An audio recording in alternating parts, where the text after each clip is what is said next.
Test, test, test. Test. All right, speakers all in order? All right. All right, good morning, everybody. We are kicking off our One Voice press conference, LA County, LA City together.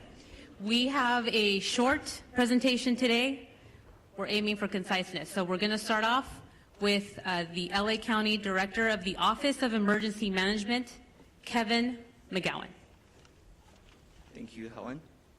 Hi, my name is Kevin McGowan. I'm the Director of the Office of Emergency Management for Los Angeles County.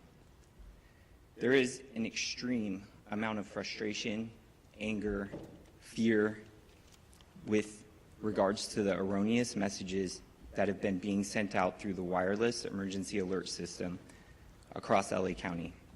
I can't express enough how sorry I am for this experience. First of all, I want to clarify, this is not human-driven. There is no one sitting at a desk right now initiating emergency alerts. I want to restate that. Right now, as these alerts are being issued, they are not being activated or initiated by a person. This is my top priority. I am working all hands on deck with the Federal Emergency Management Agency's Integrated Public Alert and Warning Team. We have every technical specialist working to resolve this issue and to find the root cause. I implore everyone to not disable the messages on your phone.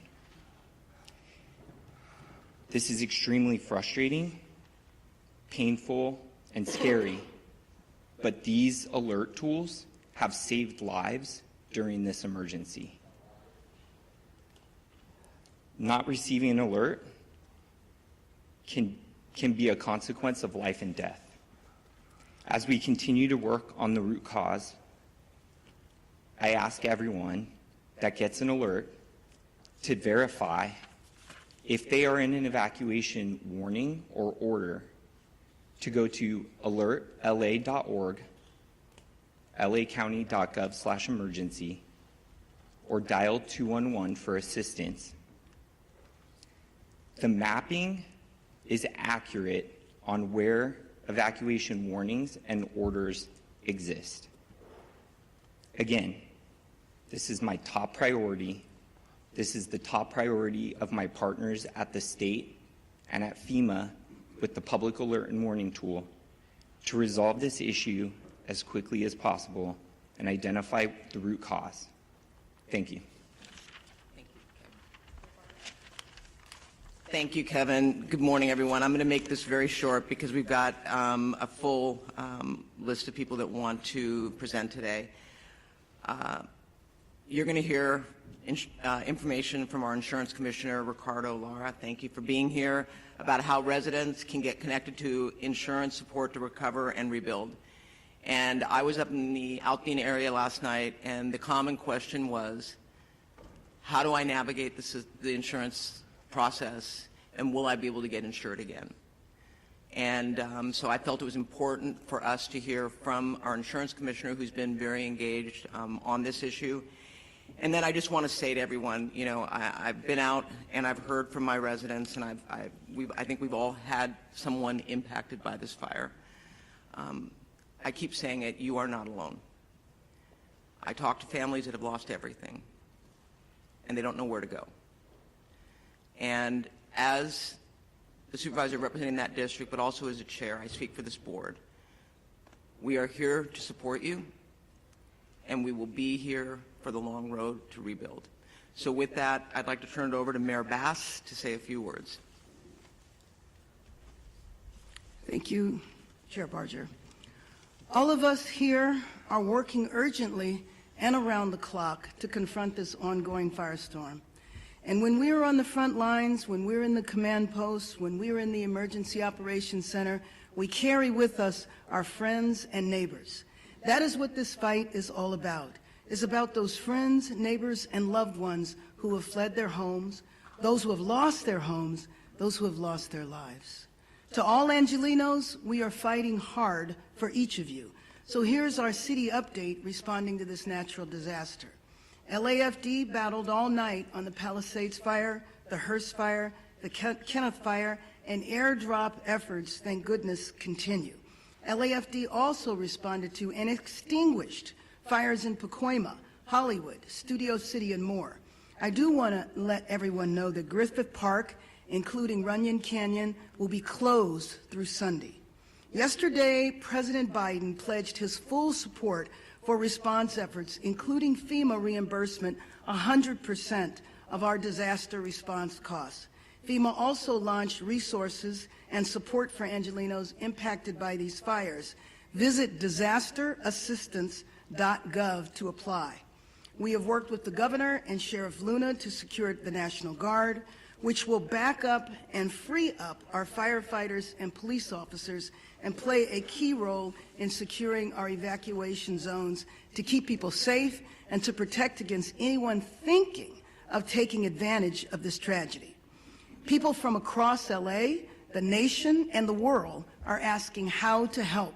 Yesterday, I spoke of the California Community Foundation's Wildlife Recovery Fund, and today I'm grateful to share that within 24 hours, they have raised $2.5 million from 4,000 generous donors. Visit calfund.org. I also mentioned that Airbnb has been working through the 211 online portal to provide free temporary housing. Now, the demand has been extremely high, and Airbnb has increased their commitment to providing emergency assistance for now 25,000 evacuees, first responders, and others impacted by the fires. Visit 211la.org to get connected. With so many homes and businesses lost, we are already putting plans in place to make sure that we aggressively rebuild. My office is leading the city effort to clear the way. Red tape, bureaucracy, all of it must go. This will be an enormous undertaking, but we will be ready for it because we will not rely on the old way of doing things. For this recovery, we will have, like we have done in other areas, we shake up the system and move forward with new strategies and policies. I don't believe that there is anything that Angelenos cannot do if we stand together. Thank you. Now I'd like to introduce LA County's 3rd District Supervisor, Lindsay Horvath. Good morning. I want to first start by thanking our first responders who were focused in the Topanga region yesterday and responded swiftly to the Kenneth fire. Incredible action from firefighters who are giving multiple fires absolutely everything they've got.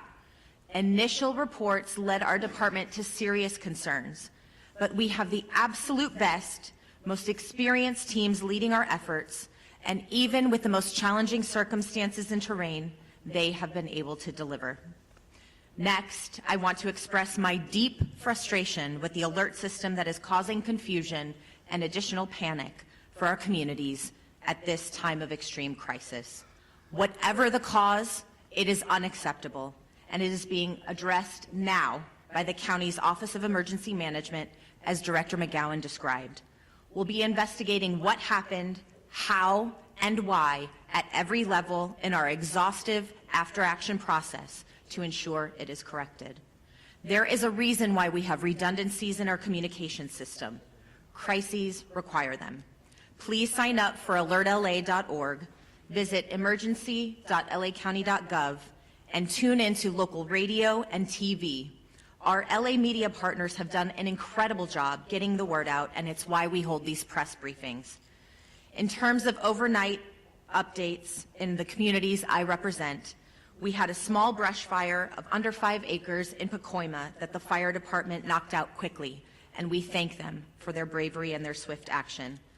The fires continue to have air quality impacts throughout the Los Angeles County region. A smoke advisory has been extended through Friday. To limit exposure, please remain indoors as much as possible, avoid outdoor physical activity, and run your air conditioner or air purifier if you have one. The Department of Public Health's Chief Deputy, Dr. Anish Mahajan, is here and can help answer questions about air quality. The strength and resolve of Los Angeles County residents, as well as our extraordinary first responders from every level of government, as well as our private citizens from across the country and right here in our own county, will be the way we get through this unimaginable tragedy. Thank you. I'd now like to welcome up LA County Fire Chief Anthony Maroney. Thank you, Supervisor. So good morning. The Eaton Fire, current estimated acreage, 13,956 acres with 3% containment. We still have 4,000 to 5,000 structures that may be damaged or destroyed. Once we do our damage inspection reports, we'll get a more accurate number for you. We currently have 1,527 firefighting personnel remaining assigned to this incident. The LA County Fire Department is in unified command with the U.S. Forest Service, the LA County Sheriffs, along with the Pasadena, Arcadia, Sierra Madre Fire Departments, and the Pasadena Police Department. Yesterday afternoon, the fire in the Eaton Canyon did make a push towards historic Mount Wilson. This observatory is okay thanks to the efforts of the firefighters and observatory staff, and no buildings have been destroyed at Mount Wilson. A firefighter did suffer a significant fall injury yesterday at the Eaton fire. He remains hospitalized. He's resting comfortably, and he's in stable condition and expected to make a full recovery. The cause of the fire remains unknown, and we will advise the media once we get the cause determined. We are appreciative to our many mutual aid partners from out of state for providing assistance to Los Angeles County in our time of need. Thanks to the increased number of resources assigned, the region is in a much better posture than we were earlier this week. And I have been advised that mutual aid resources from Canada are arriving now. The National Weather Service predicts that the red flag will continue through Friday, or continue today through 6 p.m. However, our priority is also going to be to prepare for the next red flag event that is predicted to begin on Monday. I would also like to provide a brief update on the Kenneth fire that erupted yesterday near the Victory Trailhead at the border of Ventura and Los Angeles counties. Thanks to the quick action of first responders and aerial assets, the fire has been stopped. It's currently at 1,000 acres. We have 35% containment, and no structures are reported damaged or destroyed. One important topic I want to talk about is that we did have a drone incursion yesterday at the Palisades fire.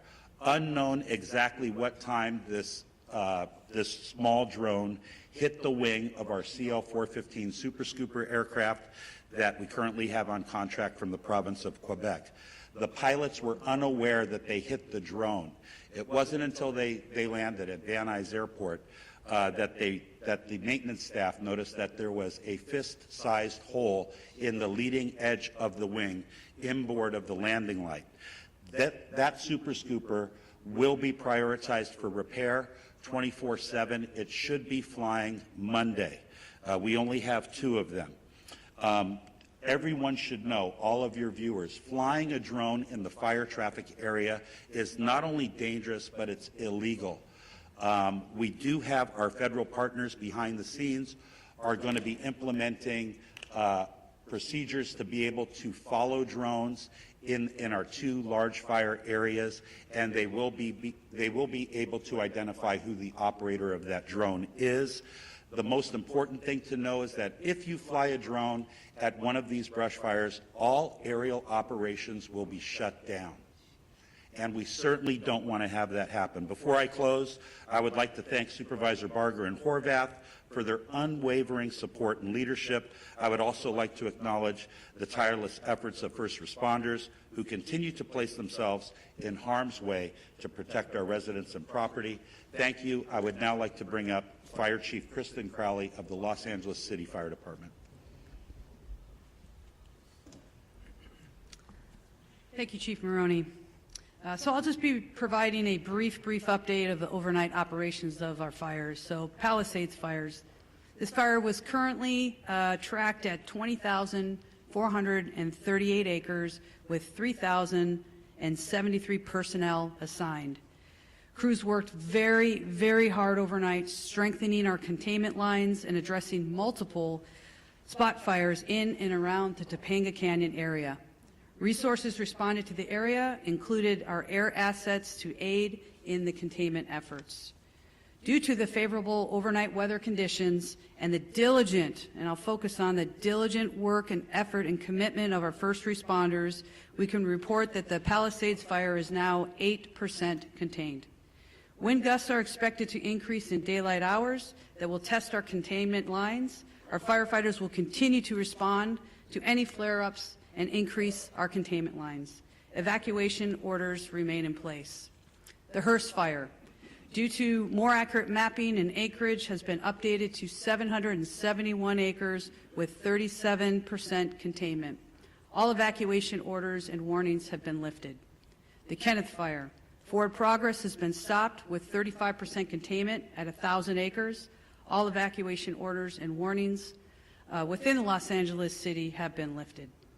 I personally want to make sure that we thank and show our deepest gratitude to all of our Los Angeles City firefighters and all of our partners as we've been battling these fires for now. We're going into day 4.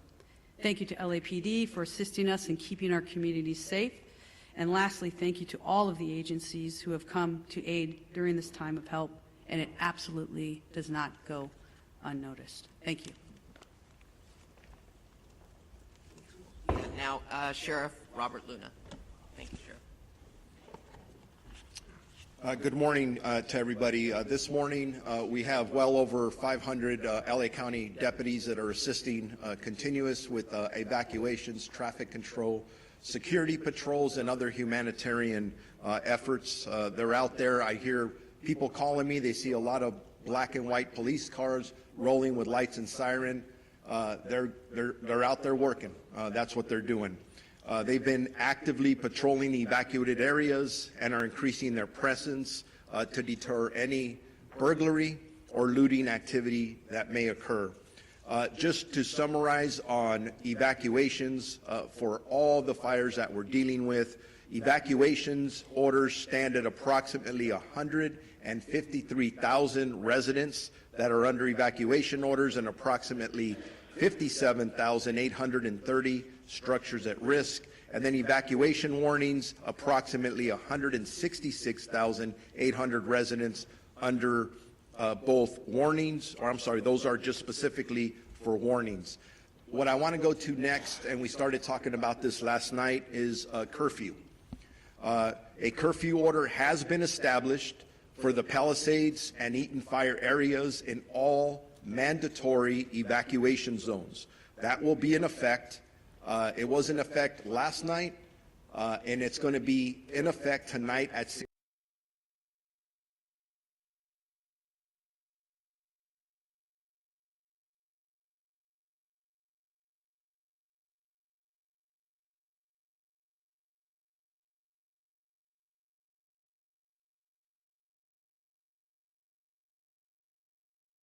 That is important.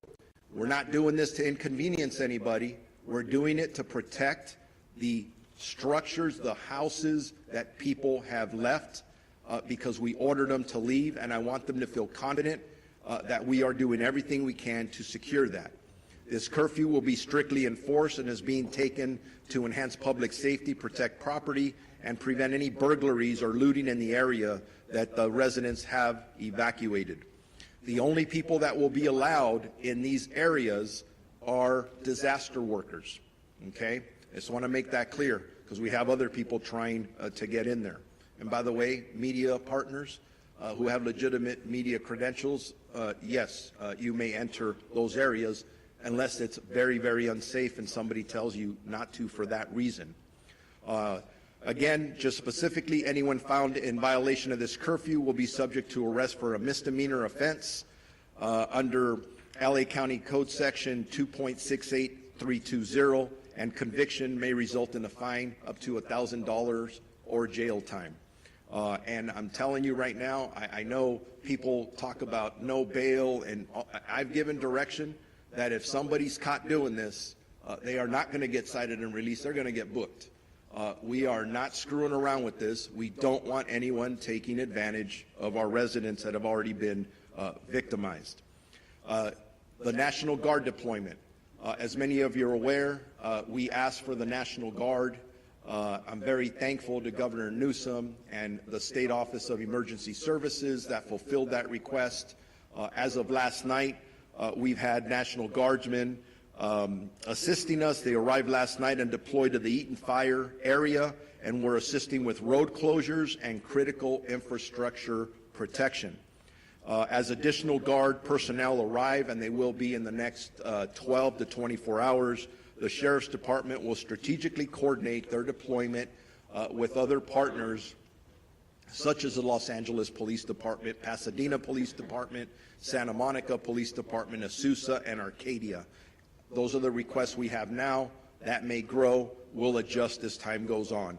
I want to make sure that if anybody needs updated information on either evacuation orders or warnings or road closures, they go to lacounty.gov/emergency. And with that, I am going to be introducing Assistant Chief Dominic Choi from the Los Angeles Police Department. All right. Good morning. On behalf of the Los Angeles Police Department, I just want to extend our deepest sympathies to all those affected by our fires, and that includes many of our own LAPD officers who've lost homes and property in this fire, and they continue to serve these communities, and I appreciate all their work. I have a number of important updates for all of you today, and I'm going to start by an arrest that was made late yesterday afternoon.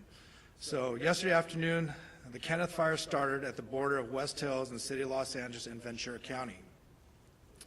At 4:32 p.m., we received a 911 call that a suspect was attempting to light a fire in the community of Woodland Hills and was being detained by residents. Officers from LAPD's Topanga area responded and took that suspect into custody. And once we learned that this suspect was a possible arson suspect, our Major Crimes Division responded to Topanga Division along with Ventura County sheriffs, who was a lead in the Kenneth Fire investigation. But they responded, they interviewed this suspect. After the interview and additional investigative steps, looking at some additional evidence that was present, they made the determination that there was not enough probable cause to arrest this person on arson or suspicion of arson, and therefore this person was arrested on a felony probation violation. This investigation is ongoing, however, and I'd like to thank those community members that were involved in this in helping us bring this person to our attention, and so we can have an ongoing investigation. The second point I want to talk about is for any of those people looking for loved ones or missing people related specifically to the Palisades fire. Now, the county is also doing this for the Eaton fire, but for the city of Los Angeles, we've stood up a family assistance center. This center is located at Chevy Hills Recreation Center, and it's at 2551 Motor Avenue. It's going to be open today from 10 a.m. to 6 p.m. and tomorrow from 9 a.m. to 5 p.m. We will have 10 officers there ready to receive anyone who needs to report a missing person related to the Palisades fire. We will also have the American Red Cross, the Mayor's Crisis Response Team, the LA County Medical Examiner's Office, and the LA County Department of Mental Health. They will be there to help support, answer questions, and provide information as necessary. Again, I just want to emphasize this is for missing people related to Palisades fire. This is not for any other issues related to the fire. LAPD and our law enforcement partners are actively maintaining law and order in the areas impacted by the fires. We're patrolling these areas to deter criminal activity and to continue to ensure public safety. Today, we're deploying 210 officers in these impacted areas. This deployment includes our partners from LA Port PD and LAWA PD, and I'm thankful for their support.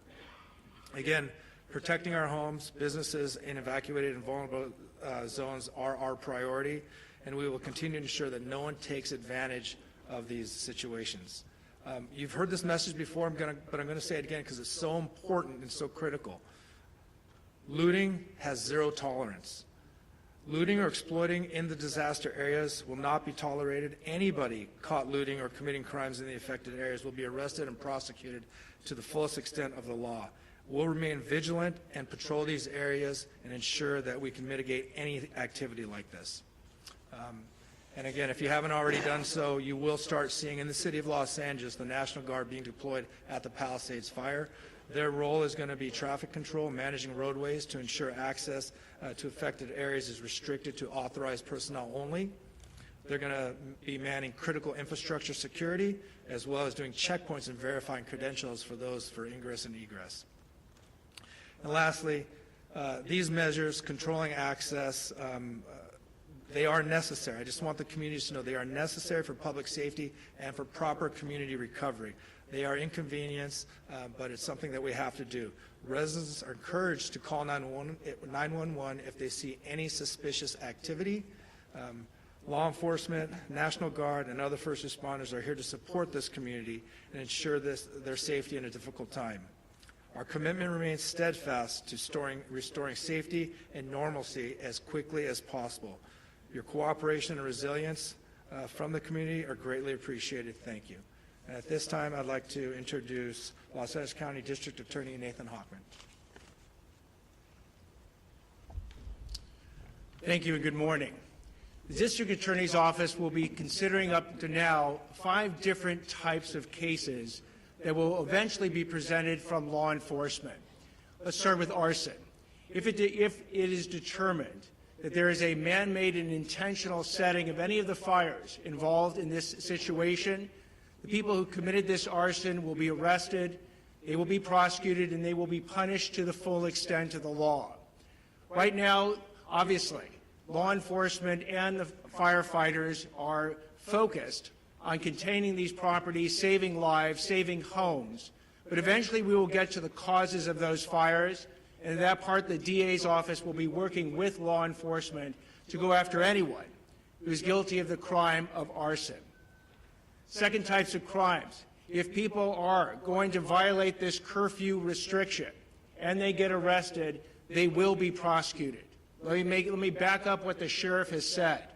In order to protect the homes of people who've been ordered to leave those homes, the sheriff, the Los Angeles Police Department, and local law enforcement is going to be working overtime to protect your home.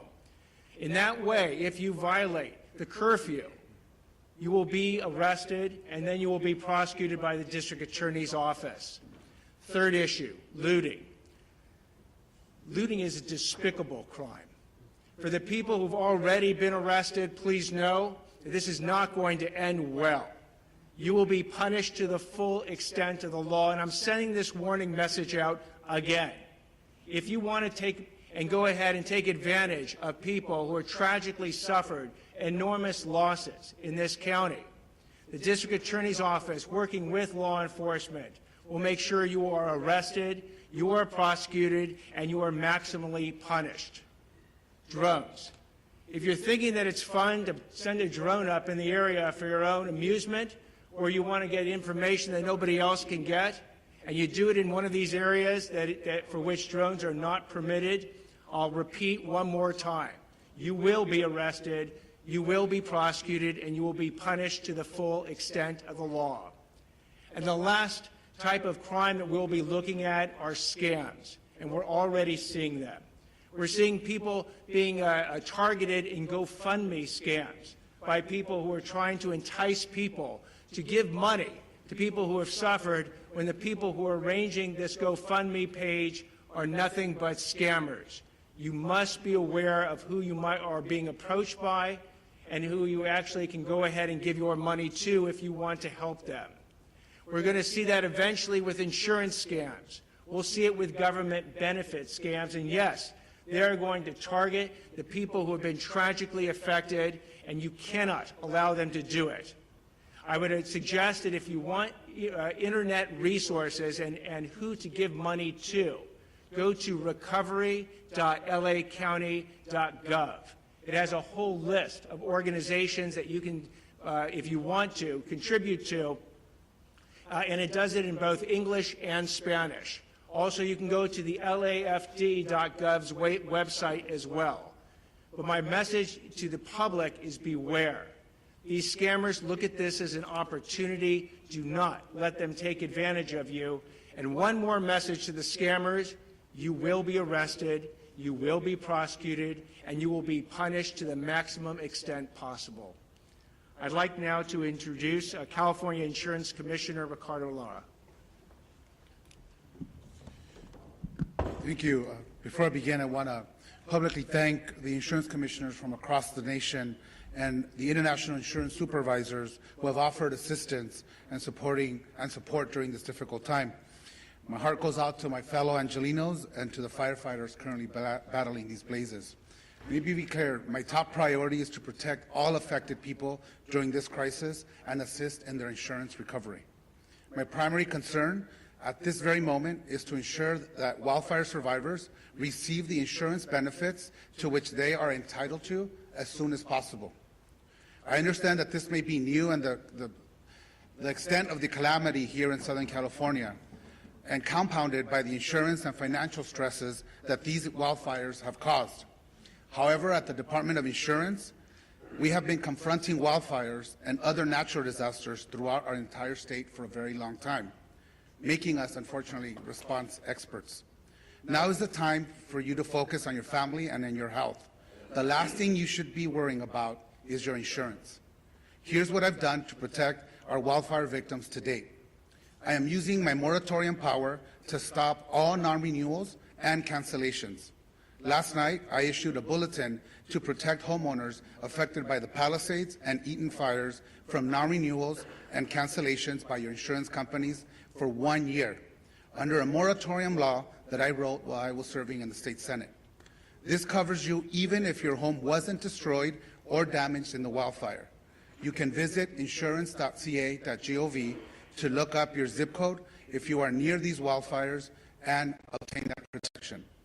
I'm also calling on insurance companies to suspend any pending non-renewals and cancellations that homeowners received before these fires started. This means that if you've received a non-renewal from your homeowner's insurance between October 9th and January 7th, essentially 90 days, your insurance company should do the right thing and retain you as a valued policyholder. I call upon all property insurance companies to pause these non-renewals and cancellations and provide essential stability for our communities, allowing consumers to focus on what's important at the moment, their safety and recovery. In my notice, I also urged insurers to extend the payment grace period beyond the existing 60 days for policyholders in areas directly affected by the wildfires, enabling Angelinos to pay their home insurance premiums amidst the challenges that they are currently facing. And if your policy was not renewed, or if you don't have coverage, please call us at 1-800-927-4357. We can help you find additional solutions. I have also directed my department's enforcement team to protect Angelinos from fraudsters targeting wildfire survivors and to assist with the ongoing evacuation efforts. My department has moved quickly to host an insurance support workshop on January 18th and 19th at Santa Monica College, followed by another event the following weekend at Pasadena City College. We will have experts from our staff and representatives from insurance companies available so homeowners can obtain answers and take the action they need in one convenient location. Again, call us at 1-800-927-4357 to schedule a one-on-one appointment with our experts. Related to health, I've issued an additional notice to all California health insurers directing them to submit emergency plans to my department. These plans must detail how they're going to ensure that consumers can continue to access essential medical care and obtain their medications in the wake of these disasters. I've been in constant communication with our county leaders, governor, the legislative leaders, and our congressional delegation to identify best ways to expedite our recovery, reduce wildfire risk, and build a more climate-resilient state and communities. Making homes and communities safer from wildfires needs to be a top priority for our state.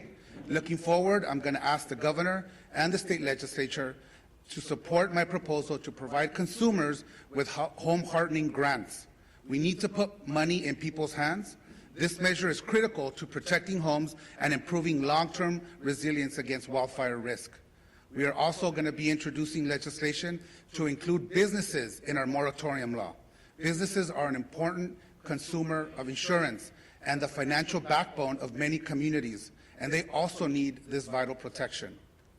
Newly enacted insurance reforms are now in effect to make insurance rates more stable and predictable. My sustainable insurance strategy mandates that insurance companies expand and maintain coverage in high wildfire areas if they are going to use forward-looking catastrophic models and incorporate the reinsurance cost in the rate making, which my department just finalized in December. Why is this important for our residents? It ensures that Californians in wildfire-prone areas retain access to insurance and brings competition back into the market and ultimately lowering the cost. Without these measures, insurance companies may continue non-renewals, leaving communities at greater risk of underinsurance and total loss of coverage.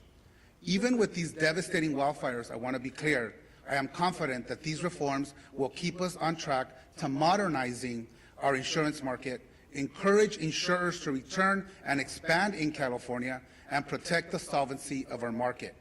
We remain the largest insurance market in the nation, fourth in the world. Our goal is to ensure they remain financially solvent and can honor the claim that will stabilize our insurance market in the long run.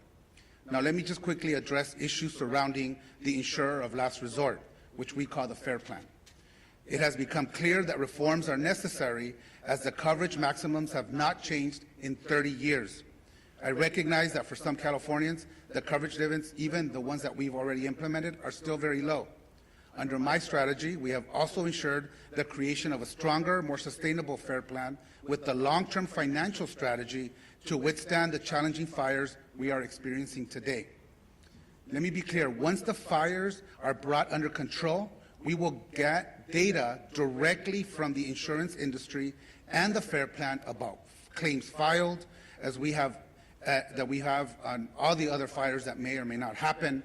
We are focused on maintaining the FAIR Plan's financial health while getting people back to the regular market where they belong. In closing, our actions are focused on ensuring that the insurance companies meet their commitments to the consumers, that Californians are protected, not just in this crisis, but beyond. We are here to help. Please call us. We speak multiple languages in whatever language you feel comfortable. Insurance can be complicated. We are here to help you decipher your policy and help you understand what your rights are as consumers. Please call us at 1-800-927-4357, or you can use our live chat feature on our website at insurance.ca.gov. Together, we will get through this, I can assure you, and thank you. LA County Assessor Jeff Prang. Good morning. Right now, government is very focused on bringing these fires under control, but in the coming days, the focus will return to recovery. Initial reports suggest that 10,000 properties have been damaged or destroyed, with hundreds more likely to be discovered in the coming days. I appreciate that property taxes are not high on the list of things to worry about right now, as so many are focused on housing and safety, but financial issues will soon become a major issue for the victims of the fires.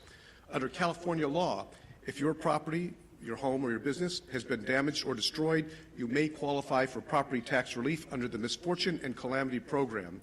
This program allows my office to reduce your assessed value of your property, which is what your taxes are based upon, to reflect the damage. Here are the key details. To qualify, the damage needs to exceed $10,000, and you must file a claim within 12 months. Once filed, we will investigate and verify the claim, determine the cost to cure, and then reduce the assessed value effective the date of the damage occurred. The reduction remains in place until the property is repaired, rebuilt, or undergoes a change in ownership.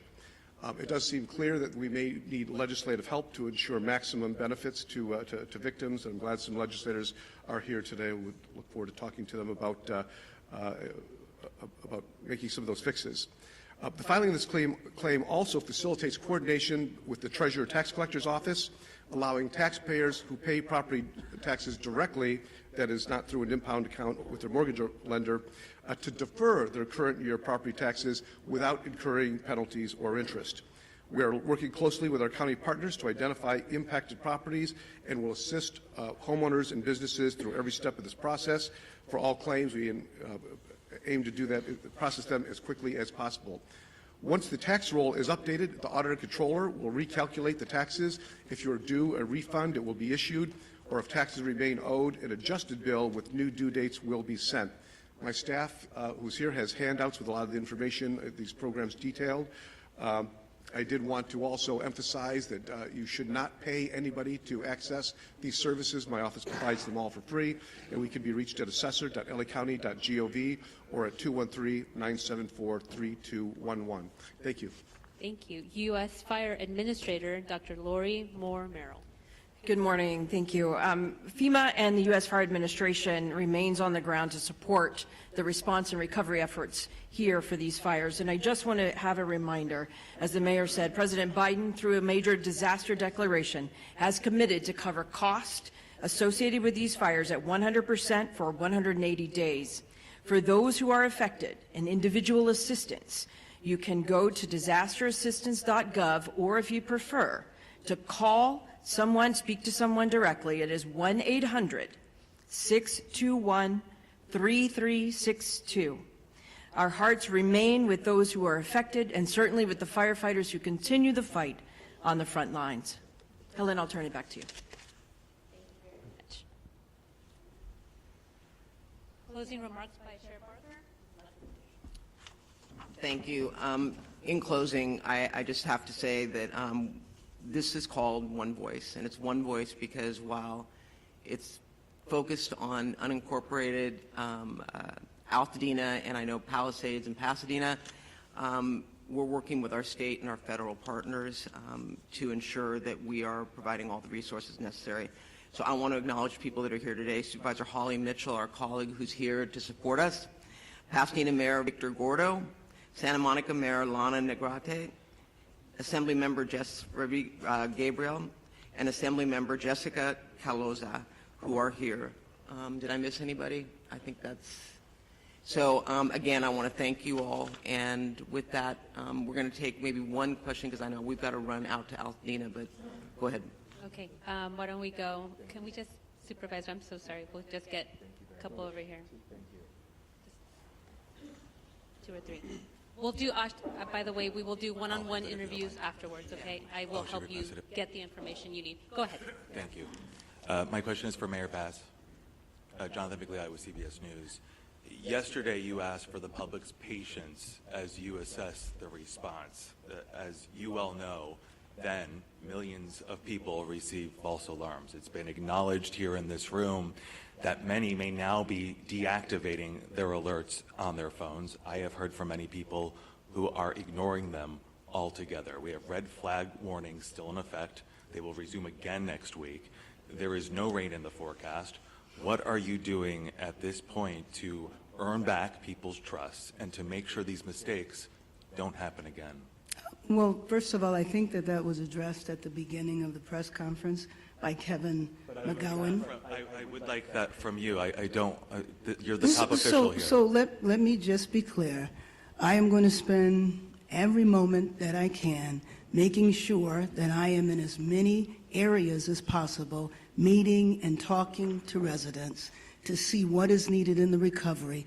But I also mentioned that we're moving into recovery mode at the same time, meaning that we want to see the city rebuilt. We want to see Los Angeles come together. Let me finish. We want to see Los Angeles come together. You are deflecting from the question. You have millions of people here who get these alerts. They are ignoring them. You still have red flag warnings in effect. There is a real threat here. What is your message to your constituents who are losing faith? You started this entire... I want the residents of Los Angeles region to have faith in what we are doing 24 hours a day. I can say on behalf of our first responders from the fire department, the police department, We are doing everything we can to bring the situation under control, and success has been reported. We know that we're going to have a possible increase in the force of the winds at the beginning of next week, and getting Los Angeles prepared, doing everything we can to save lives. That is our number one job, to protect people's homes, to protect people's businesses, and to prepare to rebuild Los Angeles in a much better way. We're going to stand united, we're going to stand together, and we are not going to allow politics to interfere, and we're not going to allow people to divide us for political gain. Thank you. Thank you, Mayor Bass. One over here.